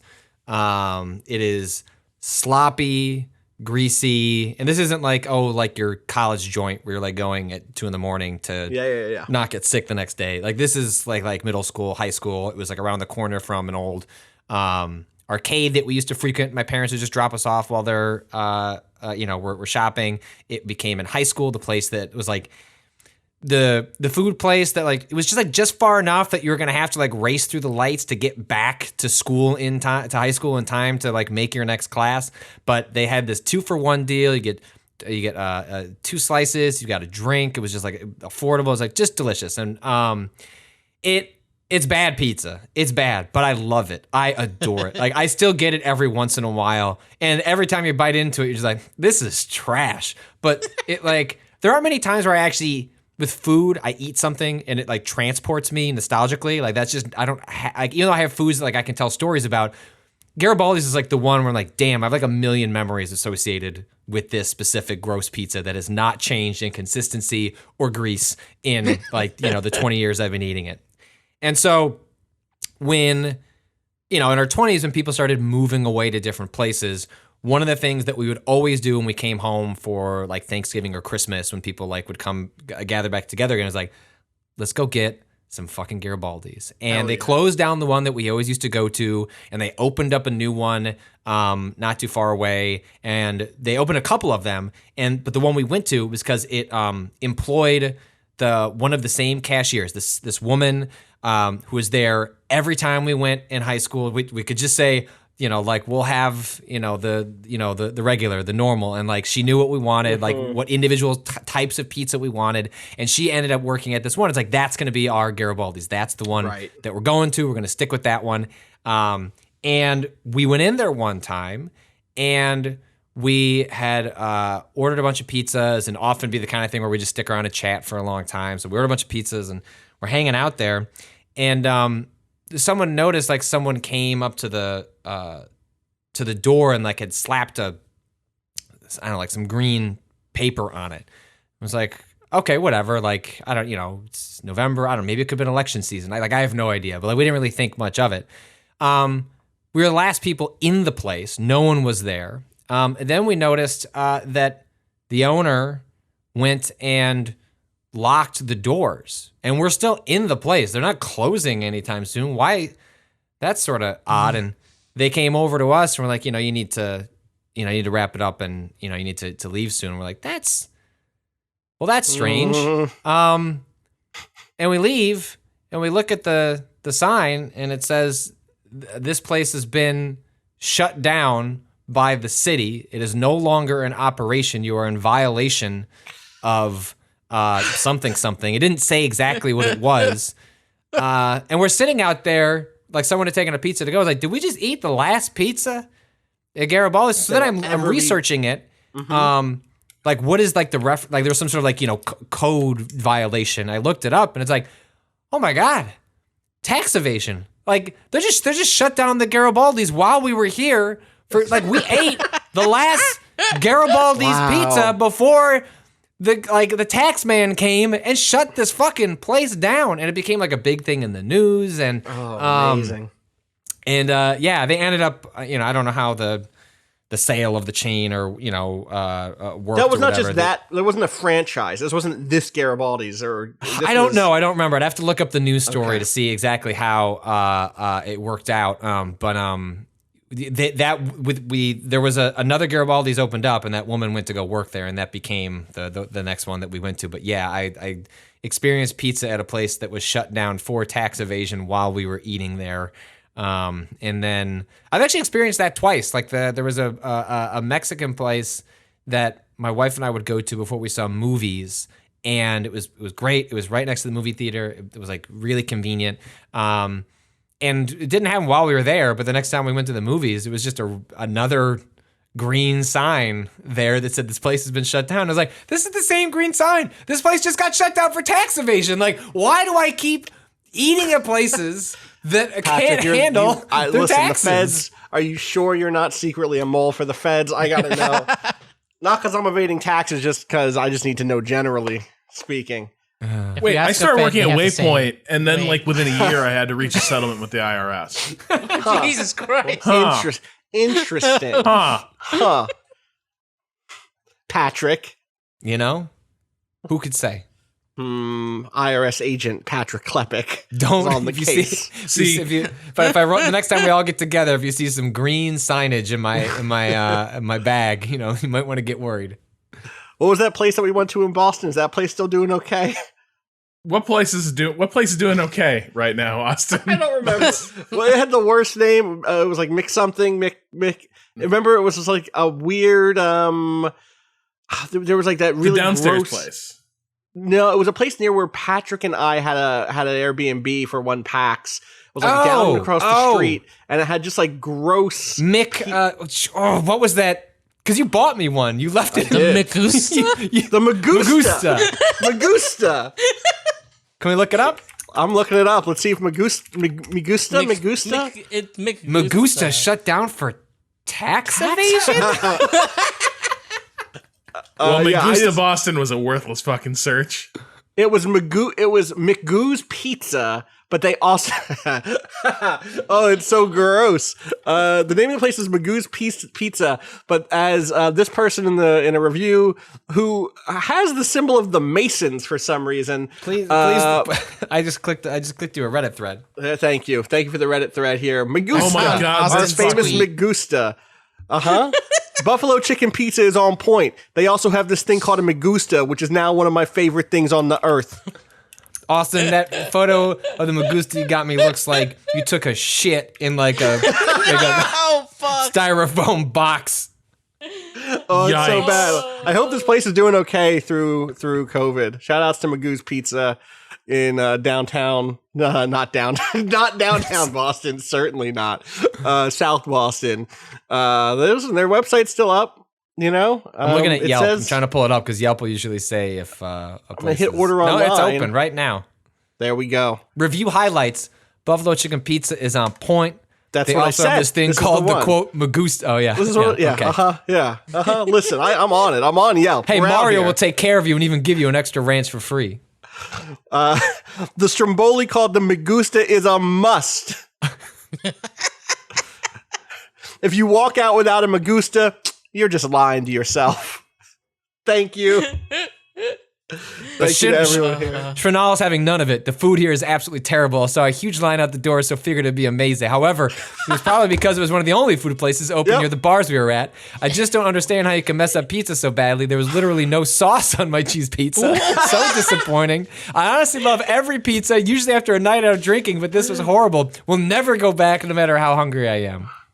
Do you remember that bar that was right near there too? I think Rob came out. That one, was it Rob or was it Joel? Joel. We went to a bar like right around the corner of there that was like the platonic form of like sports bar. Yep. It was so bizarre. Anyway, we can't just talk about PAXs.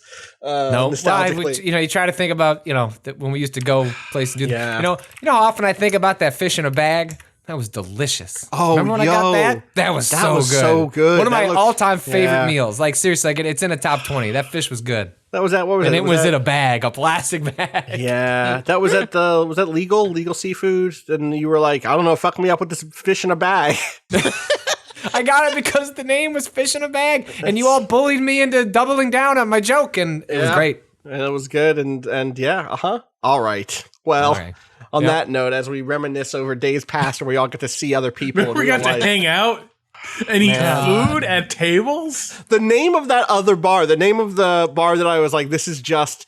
It's like a parody of a sports bar, was called Stats, which again is like the name of a sports bar in a TV sitcom where all the main characters go to hang out at Stats. It was miserable. It was not good. The food there was not great. Anyway, that's going to do it for us. As always, you can send your questions in or your requests for us to tell stories you've heard elsewhere, I guess, to gaming@vice.com. Shout out as always to Bowen for letting us use the track Miss You off the EP Pale Machine. Find out more about that at waypoint.zone/BOEN. Follow me on Twitter at Austin_Walker. Follow everything we do, twitter.com/waypoint, waypoint.vice.com. Rob, where can people find you on the internet? In the extended Blazeball universe, Stats is the bar that the Blazeball equivalent of Sam Malone opens in Boston after his career tragically ends in the Eldritch disaster. Yeah, perfect. Good. Patrick, how about you? Patrick Klepek. And Cado. Just find me hate liking everyone's Destiny collection editions as they all come in early. Okay, you'll get yours. It'll show up. I I believe won't. in you. Wait, Because why I won't didn't you? get it. Austin. Oh, you didn't get it. Cado, I promise. didn't We can get get you a fraudulent one, just like that t-shirt. Fuck. Oh, you didn't hear last. Cado earned the T-shirt this I year. earned the T-shirt this year. No longer fraudulent. Y'all weren't on the Fraud Monday. free for one Well, year. this year's edition. This year's edition, right? You earned it. That's This year's edition of the T-shirt. Yeah. Yeah, Yes, not last yes. year's. No. So door is closed on that one. Though I bet. The I wonder, shame have you shirt. gotten all you would have needed for a T-shirt just late? No. There's some Damn. seasonal specific stuff in there that didn't get done. I see. Well, congrats again on the T-shirt, Cado. I'm sure you're gonna enjoy Destiny. When's that out? That's out soon, right? November 10th, right? Yeah, pretty soon. So, Pretty yeah, soon. God, and just think, we're gonna after we've recorded this, but is this true? Wait, I was double checking. Are we getting a debate? That's tonight. Yeah, that's it's tonight, tonight. right? Haven't watched any yet. Keep it going, buddy. Keep it going. Hopefully, we'll get the Leslie Stahl interview, or but actually edited right before we talk to y'all again. So that'll be fun. Have a great weekend. As always, fuck capitalism and go home.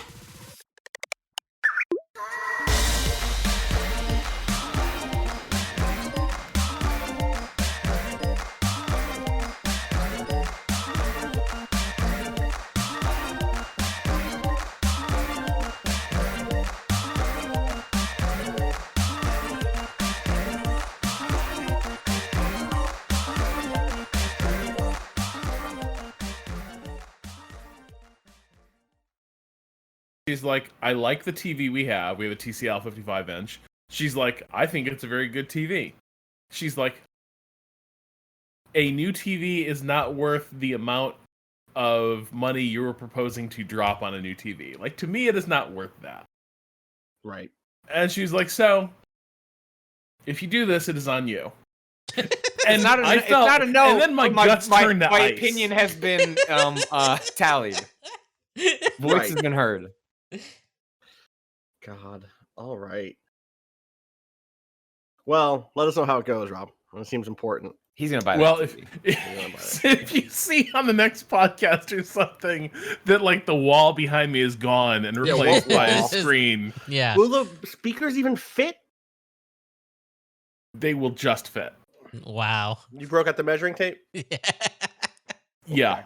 Rob, just tell your partner. So it turns out, getting an Xbox, getting a PlayStation 5, we've saved money. That's sort of like a down payment on this TV. Fucking yes. That's There we go. $1,000. It's $1,000 There we bucks. go. Plus all the games. But I'm No, obligated games you're to not give buying. these things a proper test. That's why they're sending it. This is Right. my pitch to my Can you wife when I sell was going to the buy old this one? TV, but I told her that I was buying a $500 TV. Cado, yeah, I mean I could, but it's a 3-year-old TCL. Like effectively that thing is worth $5. No Mhm. way. Oh, dude, yes. Have you TCLs are seen how so much cheap. TCLs No, cost? are A they TCL cheap? 50-inch TV right now, you can buy for sub 300. Like probably on a sale, you could get it for like 220. The fuck? It would be more expensive to ship this to literally That's anybody so cheap. than it would be for them to buy it. How big is that TV? 55. Yeah. Yeah, okay. These are pretty cheap. Which it turns out, I sent this to Patrick last night because I was trying to fathom, like, what am I really getting into here? And there's a helpful website where you compare TV screens. Here's a used one for $140 on eBay. Yep. Yeah, like just Like, how much do you think it costs to like ship a TV safely? A Like lot. a lot, probably, Yeah. right? Like I'm thinking like Local pickup $70 only. at least. Right. this would be a thing where I just put in the common area of the building, like, hey, 55-inch TV for anyone who wants one. Someone would probably Wow. want it. Look at Rob. You out would there. know. You should get Wow. $100 for it. Yeah, or you could get something. like Yeah, you could get. Of- You It's could worth just it to say not to someone in talk the to building people. wants it for this is $100 for true. best offer. $100, slide it under the door after you pick it up.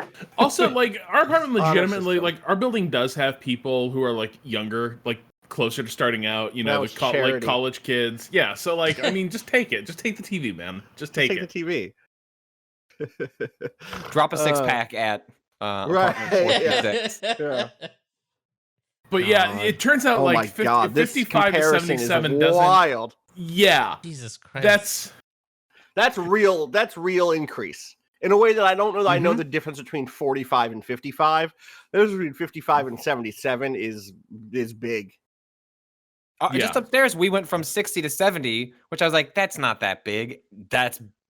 It's big, arguably too big for the space. Like it's to the Yeah. point where it's like this TV upstairs doesn't need to be on the wall, but I feel like the distance and on the wall would make it like not feel so oppressive when we decide to watch a television show. Yeah, but I'm gonna have to put it on the wall because the thought of the giant TV being like, what if the TV is so good Mina doesn't recognize that it's a screen and like lunges at a TV dog or Right. something? That's and, Well, like, dogs got tails and stuff too, so that can, you wouldn't want. I don't know how Yeah. sturdy those like the cool things they have that it stands on these days. Yeah, you would want it mounted for sure. yeah. So I mean, that's even then, Mina might try to jump through it like a big window. And then True. maybe she gets brought into it like some sort of portal to a parallel world. She's caught inside of then she's just a in world there. of advertisements and reality TV shows. She's Oh just my in there. God, You she got to go doesn't in after her. understand. You got to get a special Yeah. remote control. Hit Sounds that better button. than this world. There's a special button on it that opens up the portal for human-sized objects like yourself. You go in. There's a whole adventure. You become closer to your family in the end. You We face learn off something about our society. Yeah, exactly. You face off against like some, television executive who's telling you, "Oh, this is the future of TV. We're trying to, get something back from streaming. We're trying to make TV more interactive." And then we get those to turn that into book rights. You make yourself $1 billion. You should get the TV. This is easy. Yeah. This is easy money. This Is an this what investment Click on- was We got to about? start this podcast. Okay, we should start this podcast.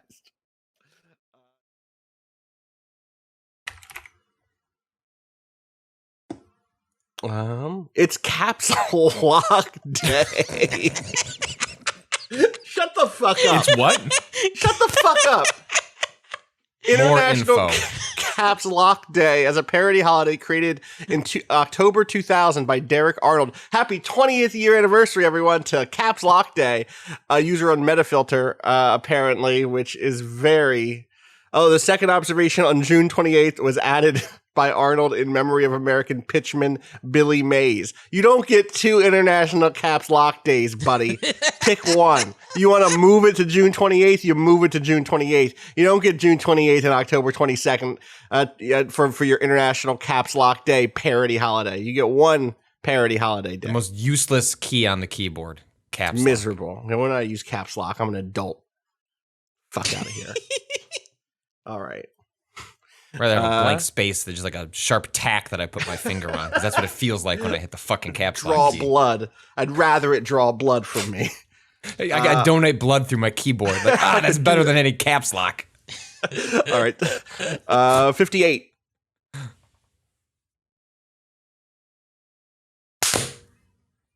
It's so close to the top of the minute, but we're not going to give it to the top of the minute. Wow.